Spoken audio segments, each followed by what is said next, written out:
교회는 1년 단위의 교회력을 갖고 있습니다. 교회력이란 대림절, 성탄절, 주현절, 사순절, 고난주간, 부활절, 성령 강림절, 이 교회력을 가지고 있어요. 지난주 수요일은 바로 사순절이 시작되는 제의 수요일 혹은 참회의 수요일이 지난주 수요일이었습니다. 지난주 수요일부터 해서 이제 사순절 기간 안에 들어와 있는 거죠. 사순절이란 부활절 전 주일을 뺀 40일입니다. 40일 동안 주일이 7번 들어있어요. 토탈 47일이 되는 거죠. 이 절기를 사순절이다.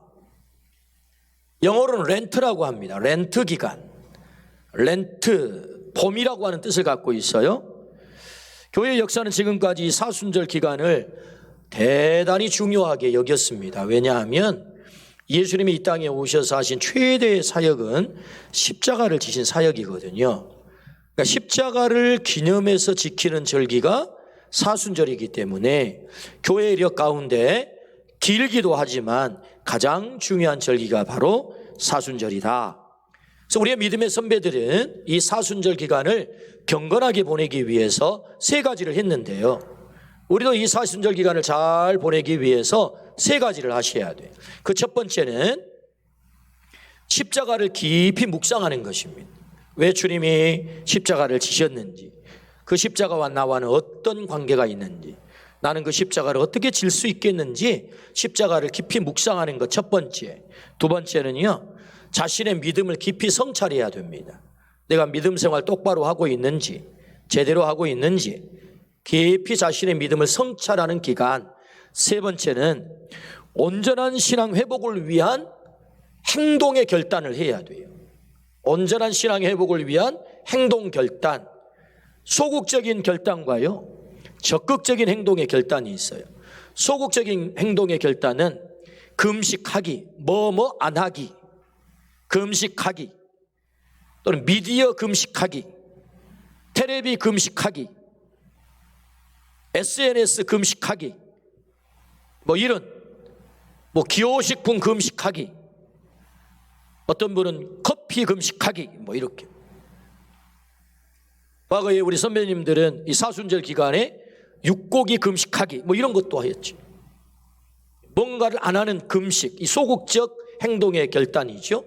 적극적 행동의 결단이 있는데 그것은 성경 읽기. 이 사순절 기간에 복음서만큼은 읽어봐야 되겠다. 기도하기. 새벽 기도 아니면 밤 기도, 시간을 정해놓고 반드시 기도를 해야 되겠다. 기도하기. 전도하기, 영혼 건져야 되겠다. 헌신하기, 용서하기, 관계 풀기. 왜 주님이 십자가를 지십니까? 너와 나 사이에 막힌 담을 허물기 위해 십자가를 지는 것 아니겠어요? 사순절에 십자가를 묵상하기 때문에 그 행동의 결단이 뭐예요? 관계 풀기, 어려운 이웃에게 사랑 베풀기. 이런 것들은 적극적 사순절 행동의 결단들이죠. 여러분, 이런 결단들이 있기를 축복합니다. 사순절에 우리가 경건하게 보내기 위해서 이런 일들을 할 수 있는 거죠. 한마디로 정리하면 사순절의 삶이란 온전한 예수님의 제자로 사는 것이다. 온전한 예수님의 제자. 제자로 살기 위해서 우리는 계속해서 예수님을 배워야 합니다. 예수님을 닮아야 됩니다. 예수님을 따라야 될 줄로 믿습니다. 아멘. 사순절 일갈 7번에 걸쳐서 예수님 따르기라고 하는 말씀 시리즈로 제가 말씀을 전하려고 해요. 오늘은 그 첫 번째 시간으로 광야로 가신 예수님 따르기입니다. 광야로 가신 예수님 따르기.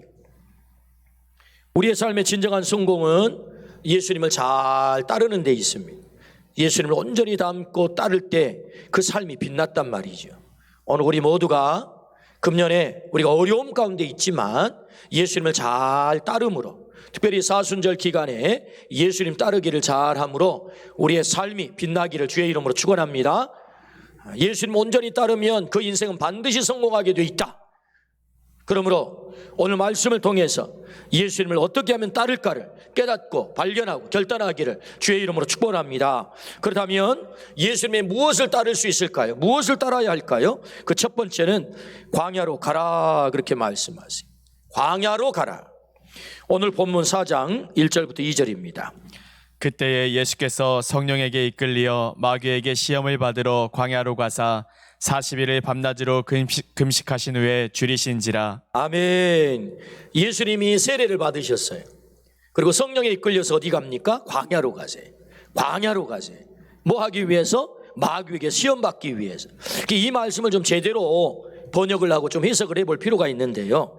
표준세 번역 마태복음 4장 1절로 한번 읽어볼까요?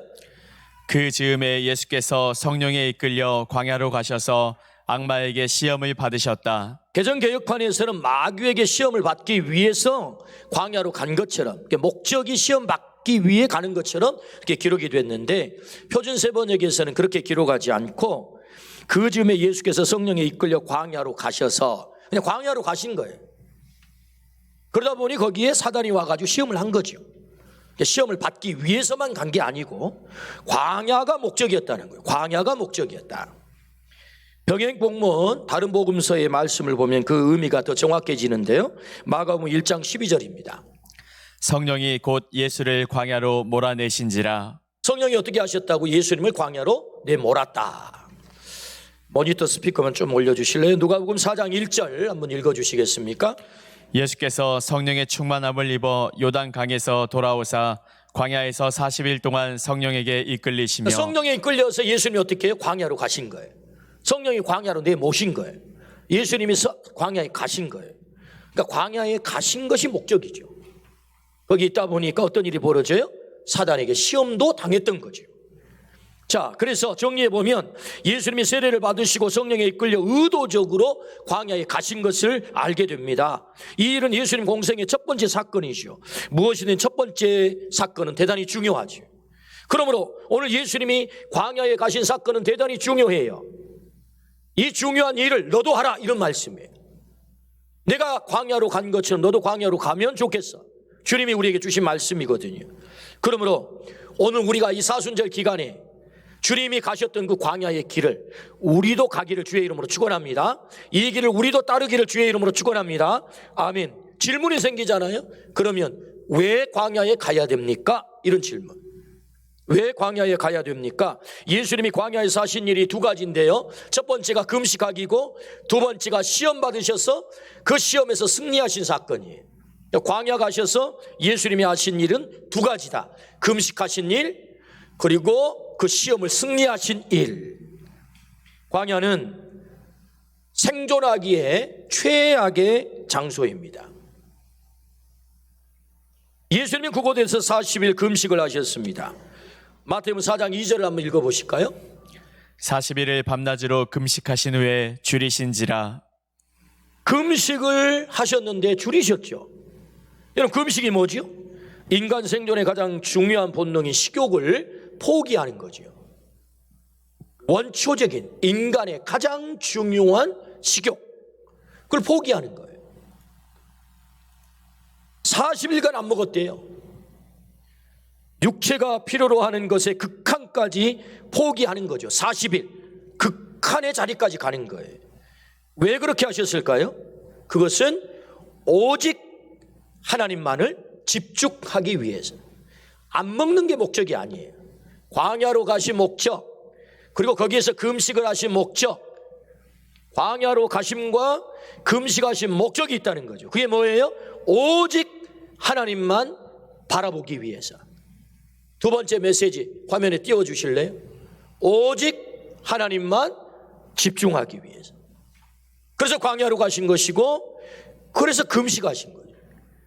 여러분, 사람들이 먹고 사는 것 때문에 골몰해서 하나님을 집중하지 못해요. 어떻게 먹을까? 어디에서 살까? 뭘 해먹고 살까? 이 모든 것들에 얽매여. 사실 이 모든 것들이 하나로 정리하면 먹고 사는 거거든요. 의식주의 모든 것이 먹고 사는 거거든요. 그 먹는 것을 포기했다는 것은 이거보다 더 중요한 것이 있습니다. 하나님이 더 중요합니다. 내 하나님만 온전히 집중하겠습니다. 할렐루야. 아멘. 그래서 우리 주님이 어디로 가세요? 광야로 가세요. 광야로 가세요. 그래서 광야로 가라 하시면 중요한 메시지가 있는데요. 너 광야로 가야 너 살아. 그래서 이 광야로 가심, 이 중요한 메시지, 그 첫 번째는 하나님을 집중하고, 두 번째는 하나님만 의지하고, 세 번째는 하나님 중심에서, 네 번째는 하나님에 의해서만 살라. 그 메시지가 광야로 가라 라는 메시지입니다. 하나님을 집중해서, 하나님을 의지해서, 하나님을 중심해서, 하나님에 의해서 사는 주님의 이 메시지, 광야로 가라, 이 메시지를 듣기를 주의 이름으로 축원합니다. 아멘. 우리가 광야에 가셔서 주님께서 목적하셨던 바 하나님만을 집중하고 하나님 중심에서 살고 하나님에 의해서만 나는 살 수 있어요라고 우리가 그 광야에서 깨달을 수 있다면 성공하는 거죠. 그러므로 오늘 광야에서 하나님만을 온전히 집중하기를 주의 이름으로 축원합니다. 하나님은 이스라엘 백성을 출애굽시키셨어요. 광야로 내모셨습니다. 여러분, 하나님이 이스라엘 백성을 출애굽시킬 때 어떻게 출애굽을 시키죠? 10가지 기적을 내리십니다. 10가지 기적. 다시 말하면 하나님 전능하시다는 거거든요. 그 해방시킨 이스라엘 백성 앞에 홍해가 놓여 있을 때 홍해를 어떻게 합니까? 홍해를 가르십니다. 그 말은 하나님은 엘샤다이, 전능하시다. 하나님은 전능하신 줄로 믿습니다. 우리를 해방시키시고 우리 앞길을 열어주실 분이 우리 하나님인 줄로 믿습니다. 아멘. 때문에 여러분, 그 전능하신 하나님께서 그 사랑하는 이스라엘 백성을 굳이 광야로 내몰지 아니하시고 지름길, 이스라엘의 애굽에서 이스라엘까지 가는 그 가나안 땅까지 가는 지름길을 통해서 얼마든지 그의 전능하심으로 그의 능력으로 데려갈 수 있다고요. 그런데 그렇게 하지 않으셨어요. 그 전능하심으로 어떻게 하세요? 광야로 이스라엘 백성을 내몰아요. 이유가 있지 않겠습니까? 아니, 하나님 이스라엘 백성 사랑한다며요. 그럼 고생 안 시키고 가나안 땅까지 데려가야 되는 것 아니겠습니까? 여러분, 애굽에서 가나안 땅까지 가는데 지름길이 있는데 한 달이면 너끈히 갈 수 있습니다. 아이들 소풍하듯 산보하듯 가도 한 달이면 너끈히 갈 수 있어요. 그런데 무려 40년 동안 광야를 헤매게 만듭니다. 하나님이 그 백성을 사랑하지 않는다는 얘기가 아니잖아요. 사랑하잖아요. 그럼에도 불구하고 일부러 광야로 내모셨어요. 광야로 이끄셨어요. 마치 예수님을 성령께서 광야로 이끄신 것처럼, 성령께서 예수님을 광야로 내모신 것처럼 이스라엘 백성을 광야로 내모세요. 왜 그러셨을까요? 하나님께서 축복의 땅 가나안을 주세요. 가나안 땅 들어가면 다 복 받습니까? 물론 가나안 땅이 복이죠. 그러나 가나안 땅에 들어간다고 복이 되는 게 아니에요. 나중에 이스라엘 백성이 가나안 땅에 들어가 터를 잡고 살다가 그들이 하나님의 백성의 자리를 잊어버리고 하나님의 말씀에 순종하지 않을 때 어떻게 합니까? 바빌론이 그들을 쳐들어오지요. 아수르가 그들을 쳐들어오죠. 그 땅이 그들을 토했다. 성경은 그렇게 표현을 해요. 땅이 그들을 토해요.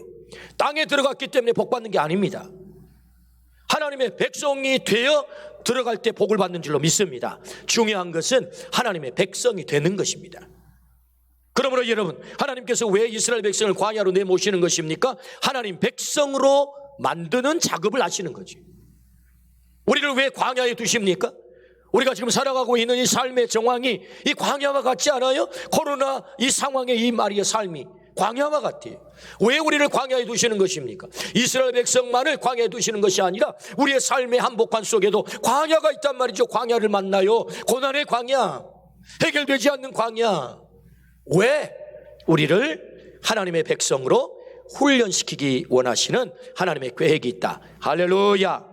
그러므로 여러분, 하나님의 이 의도에 우리가 온전히 순종해서 훈련되어야 될 줄로 믿습니다. 하나님의 백성으로 훈련되고 거룩한 제사장으로 훈련되고 우리 주님의 제자로 온전히 훈련되는 과정을 어디서? 광야에서 우리 주님이 우리를 만들어 가시는 거죠. 그렇다면 여러분, 하나님께서 이스라엘 백성을 광야에서 어떻게 훈련시키시죠? 그 과목이 세 가지예요. 그 첫 번째는요, 하나님 바라보기입니다. 하나님 바라보기. 여러분, 사람에게 가장 중요한 것이 뭐예요? 먹고 사는 거잖아요. 먹고 사는 문제가 얼마나 중요합니까? 이 가장 중요한 문제를 하나님이 어떻게 해결하시죠? 광야에서 하늘에서 내려요. 하늘에서. 그러니까 배고프면 백성들은 어디를 봐야 돼요? 하늘 보는 거예요. 하나님 배고파요. 그럼 하늘 보는 거예요. 땅 보는 게 아닙니다. 하늘 봅니다. 하늘에서 내립니다. 그걸 무려 40년 동안 하나님께서 훈련을 시키시죠. 뭐 하시려고? 야, 너 인생에 어려움이 있어? 먹고 살 문제가 걱정이 돼? 너의 삶에 걱정이 있어? 나봐. 하늘 봐야 돼. 할렐루야. 여러분, 이 하늘 바라보기 훈련에 통과하기를 주의 이름으로 축원합니다. 하늘 보라는 거죠. 두 번째 훈련이 뭐지요? 두 번째 훈련은 하나님 중심에서 살기입니다. 하나님 중심에서 살기. 그래서 이스라엘 백성들이 여러분 광야라 할지라도 인생의 가장 중요한 의식주, 먹고 사는 것이 해결되면 뭐예요? 그다음 주가 해결돼요. 주, 집. 집을 어떻게 짓게 하죠? 40년 동안 하나님 이스라엘 백성을 반드시 너희들이 집 짓는 것 먼저 해야 되는 것이 있어. 성막을 이동해서 너희들의 진영의 센터에 세우고. 어디에 세워요? 센터에 세우고 중심에 세우고, 그리고 너희의 천막을 성막 중심에서 치고 수경을 해야 돼. 할렐루야.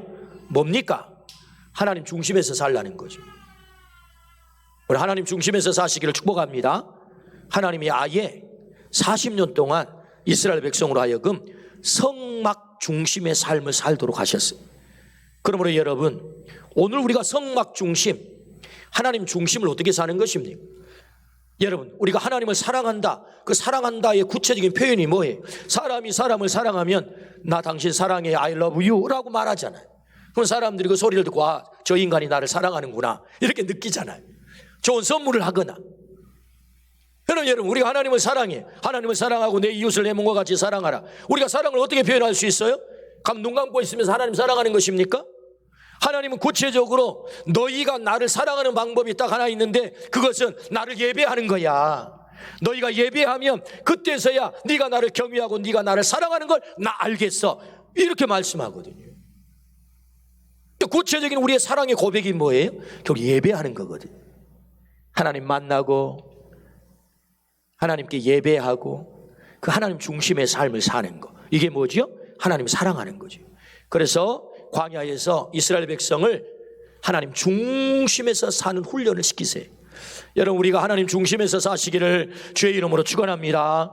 맹자는 자식 교육을 위해서 맹모 3천 지교를 했대요.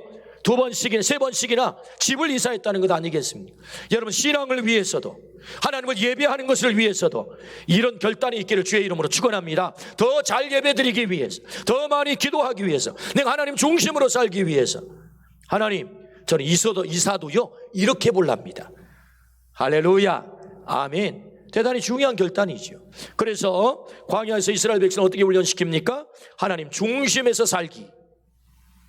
세 번째 훈련은요, 순종하기 훈련입니다. 순종하기 훈련. 광야로 가라. 하나님의 백성을 만드는 자리가 광야입니다. 제자를 만드는 자리가 광야입니다. 거기에서 하나님의 훈련을 잘 통과해야만 제자가 되고 하나님의 백성이 된단 말이죠. 그리고서야 우리가 진정으로 하나님이 우리에게 약속한 복을 누릴 수가 있는데, 마지막 세 번째 훈련이 뭐예요? 순종하기. 어떻게 훈련시키죠? 구름기둥, 불기둥으로 그들을 인도해 가세요. 구름기둥이 가면 따라가야 합니다. 200만 이동을 합니다. 그러면 여러분, 200만 이동하려면 스케줄표 있어야 되는 것 아니에요? 몇 시에 밥 먹고 몇 시에 출발하고 몇 시에 어디에 도착하고, 이게 좀 치밀하게 계획표를 짜가지고 스케줄표대로 움직이면 얼마나 좋겠어요. 속된 우리식 표현하면 엿장수 마음이에요. 하나님께서 당신 마음대로 가고 싶으면 가요. 스케줄이 없어요. 서고 싶으면 서요. 왜 그렇게 하세요? 전적으로 나를 따르라는 거죠. 전적으로 순종하라는 거죠.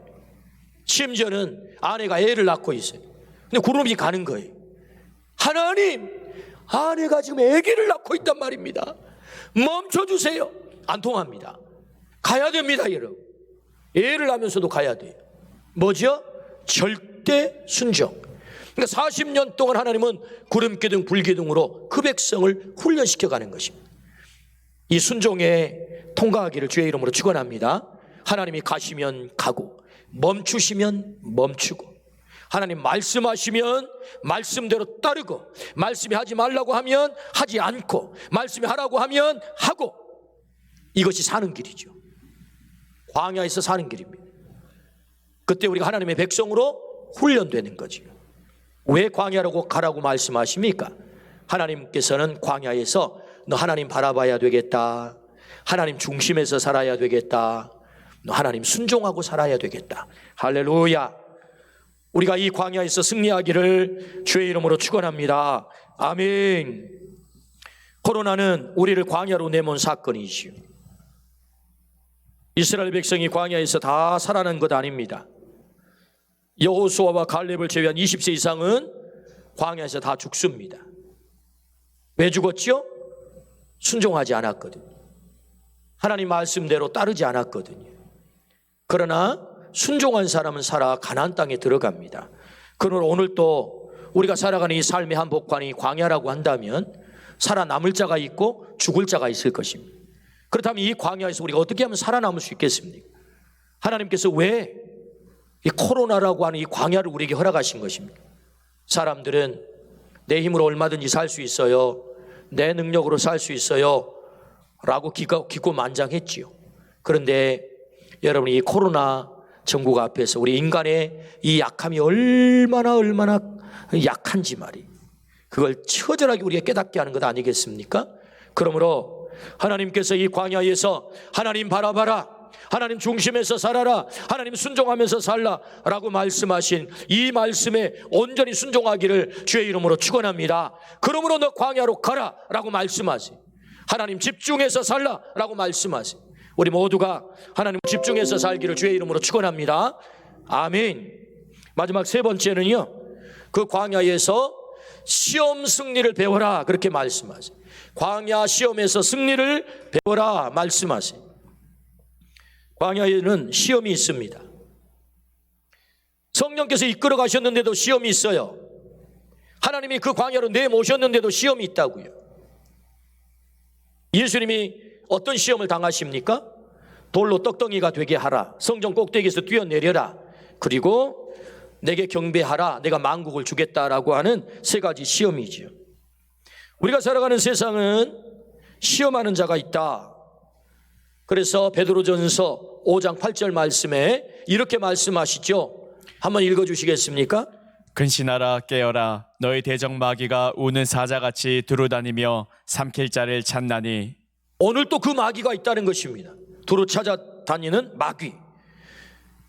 그 시험의 실체가 무엇입니까? 우리에게 찾아온 그 마귀가 어떤 시험을 한다는 것입니까? 예수님께 행하신 세 가지의 시험이 오늘 여전히 우리에게도 그 광야와 같은 세상 속에 펼쳐지고 있는 거죠. 그 첫 번째가 뭐예요? 돌로 떡덩이가 되게 하라. 이것은 고급스럽게 말하면 경제 시험이고요, 고급스럽지 않게 말하면 돈 시험입니다. 여러분, 오늘 우리가 살아가는 이 세상에 이 돈 시험이 얼마나 강력합니까? 돈이 중요하지 않다는 얘기 아닙니다. 성경은 돈을 부정적으로 얘기하지 않아요. 여러분, 성경의 경제, 땅, 부동산 또는 동산, 이 모든 것들을 성경은 구약 성경에 보면 하나님의 축복으로 말씀하는 것도 있습니다. 때문에 이 경제, 돈을 성경은 부정적으로 말하지 않아요. 그런데 여러분, 그 돈이 하나님에 의해서, 말씀에 의해서 온전히 다스려지지 않게 되면 그 돈은 저주가 된다라고 말씀하세요. 그래서 돈은 일만하게 뿌리라고 성경은 말씀하세요. 여러분, 우리에게 주어져 있는 모든 경제가, 모든 재물이 하나님의 거룩한 뜻에 의해서 잘 다스려지기를 주의 이름으로 축원합니다. 그래서 여러분, 우리 인간의 약함을 사단은 너무 잘 알죠. 왜? 영악하니까. 그래서 가장 약한 부분이 뭐예요? 돈이거든요. 경제거든요. 먹고 사는 것이거든요. 그래서 첫 번째 시험이 뭐예요? 예수님께도 와서 야, 돌로 떡덩이가 되게 하라 라는 시험이죠. 예수님이 어떻게 물리치십니까? 마태복음 4장 4절. 예수께서 대답하여 이르시되 기록되었으되 사람이 떡으로만 살 것이 아니요 하나님의 입으로부터 나오는 모든 말씀으로 살 것이라 하였느니라 하시니. 아멘. 할렐루야. 사람이 어떻게 살아요? 떡으로만 사는 게 아니다. 하나님의 입에서 나오는 말씀, 하나님의 양식으로 사는 것이다. 하나님으로부터 주어지는 것을 가지고 사는 것이다. 오늘 이 말씀에서 기록되었으되라는 단어가 3번 앞으로 나옵니다. 기록되었으되, 이것은 예수님께서 이 시험을 물리치실 때 이미 기록된 구약의 말씀을 인용해서 사단을 물리쳐 승리하시는 거거든요. 때문에 어떻게 승리할 수 있습니까? 사단의 이 시험, 돈의 시험, 성전 꼭대기에 뛰어내리라, 과시의 시험, 내게 절하라, 내가 만국을 주리라, 이 주인의 시험 어떻게 이길 수 있어요? 기록되었으되, 하나님의 말씀으로만 승리할 수 있다는 거죠. 그래서 예수님도 하나님이셨는데도 불구하고 사단을 물리치실 때 하나님의 말씀을 가져다가 물리친 줄로 믿습니다. 기록되었으되, 신명기 8장 3절, 신명기 6장 16절, 신명기 6장 13절의 말씀을 그대로 인용하여 기록되었으되, 할렐루야, 하나님의 말씀으로만 승리할 수 있다. 광야와 같은 이 세상에서 우리도 여전히 동일한 시험을 당합니다. 돈 시험이 있습니다. 과시의 시험. 저는 이 과시의 시험을 슈퍼맨 시험이라고 이름을 붙였습니다. 슈퍼맨 시험. 사단이 예수님께 와서 성전 꼭대기에서 뛰어내려라, 천사들이 와서 너의 발을 부딪히지 않도록 보호하실 거야, 이 힘을 써보라는 거죠. 사람들 앞에 영웅으로 등장하라는 것입니다. 그래서 이 시험을 가리켜 슈퍼맨 시험이라고 해요. 사람들은 얼마나 자기를 과시하려고 합니까? 자랑하고 싶어 합니까? 그런데 여러분, 하나님께서 우리에게 허락하신 힘, 능력, 그 모든 것은 하나님의 뜻을 이루는 데 사용해야 될 줄로 믿습니다. 하나님이 왜 그 힘을 주셨어요? 왜 그 건강을 주셨어요? 그 재물을 왜 주신 것입니까? 나 자랑하라고? 나 드러내라고? 아닙니다. 하나님 드러내라고, 하나님의 뜻을 이루라고, 우리에게 더 많은 것을, 남들이 가지지 못한 그것을 내게 허락하셨다면 더 효과적으로 하나님의 뜻을 이루라고. 할렐루야. 여러분, 그렇게 우리의 힘을 사용하기를 주의 이름으로 축원합니다. 근데 사단은 어떻게 유혹하죠? 야, 너 한번 과시해봐. 네가 한번 너 자신 한번 과시해봐. 그렇게 시험하는 거거든요. 이게 뭐라고요? 슈퍼맨 시험. 우리 주님이 어떻게 물리치십니까? 기록되었으되 주 너희 하나님을 시험하지 말라. 할렐루야. 말씀으로만 물리칠 수 있다는 거예요. 여러분, 마지막 시험이 뭡니까? 주인의 시험. 절하면 내가 이 만국을 너에게 주마. 사단에게 절하면 다 준다고 유혹합니다. 주님은 단호하게 거부하지요. 주 너희 하나님만을 경배하라. 하나님만이 우리의 주인인 줄로 믿습니다. 여러분, 세상이 우리의 주인이 아닙니다. 물질도 우리의 주인 아닙니다. 주인의 자리를 꿰차려고 하는 세상에 얼마나 많은 것들이 있습니까? 그것들에게 만약에 절하면 내 인생 달콤해질 것 같습니다. 잘 풀릴 것 같습니다. 천만의 말씀, 그렇지 않습니다. 하나님만이 우리의 주인이시다. 할렐루야. 기록되었으되 주 너희 하나님을 주인으로 고백하고 경배하라. 하나님만이 우리의 주인 된 줄로 믿습니다. 그러므로 광야에서 우리 주님이 시험을 당하셨어요. 어떻게 승리하셨습니까? 기록되었을 때 말씀으로 승리하셨다. 오늘 우리들에게도 이 말씀을 주세요. 그러므로 오늘 우리가 말씀으로 무장하여 하나님의 말씀으로 우리의 시험을 승리하기를 주의 이름으로 축원합니다. 아멘. 예수님이 광야로 가셨습니다. 광야는 고통의 자리이죠. 또한 축복의 자리이기도 합니다. 광야는 하나님만을 바라보게 하는 자리, 하나님 중심에서 살게 하는 자리, 그곳에서 순종을 배우게 하는 자리입니다. 하나님만 집중하라. 주님이 그렇게 말씀하세요. 그 광야에서 그 시험의 승리의 비결을 배워라. 그렇게 말씀하지. 그러므로 말씀으로 우리가 무장되어 광야에서 우리가 승리할 수 있다면 우리가 주님을 온전히 제자로 따르는 제자의 삶을 살게 될 줄로 믿습니다. 주님이 말씀하세요.